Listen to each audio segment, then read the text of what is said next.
Patuloy tayong manalangin sa pangalan ng Ama at ng Anak at ng Espiritu Santo. Amen. Aming Amang Diyos na pinakamakapangyarihan sa lahat. Ikaw si El Shaddai, ang Diyos na may likha ng langit at lupa.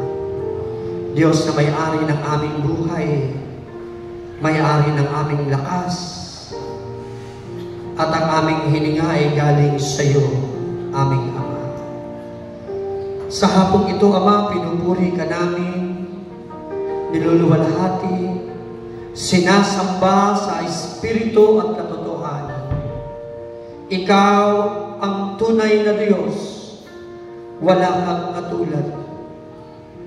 At muli sa pangalan ni Jesus sa taga-Nazaret, dalangin po namin, iunat mo ang iyong mapagpalang kamay. Minsan pa, abagan mo po kami. Kaawaan, linisin at patawarin sa lahat ng aming karumihan at pagkakasala. Dalangin po namin ngayong hapong ito, mangusap ka sa amin sa pamamagitan ng iyong mga buhay na salita. Turuan mo kami sa pamamagitan ng Espiritong Banal. Hayaan mo sa oras na ito, ang iyong mga salita ay magpuno sa lahat ng aming kakulangan at sa lahat ng aming mga pangangailangan through the power of your mighty words, Panginoon.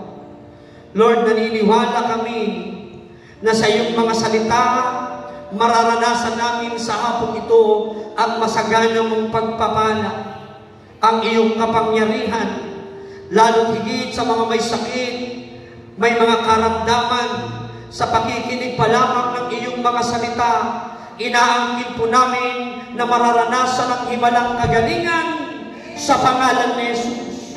Pagkat ikaw ang nagsabi, Panginoon, na sa salita pa lamang na iyong patid kami ay gumaling at naligtas sa kapahamakang sana ay darating.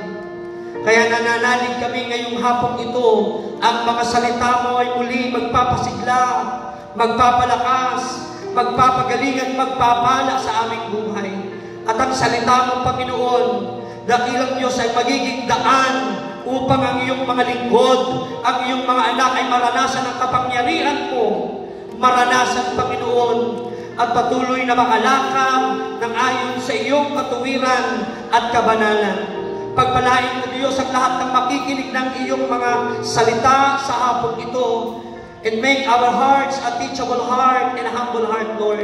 Holy Spirit, take over in this place. In the name of Jesus, we allow you to control in this place, to control our minds, our hearts, in the name of Jesus. At sa hapong ito, Ama, inaangkin namin ang iyong malayang pagkilos sa aming kalagitnaan at sa pangalan ni Jesus. Ngayong hapon ito, sa amin ang tagumpay at ibinabalik namin sa iyo ang lahat ng papuri, pasasalamat at pagsamba. To God in the highest greater glory. In Jesus' mighty name we pray. In the name of the Father, and of the Son, and of the Holy Spirit. Itaas natin ating mga kamay, malayang purihin ang Panginoon.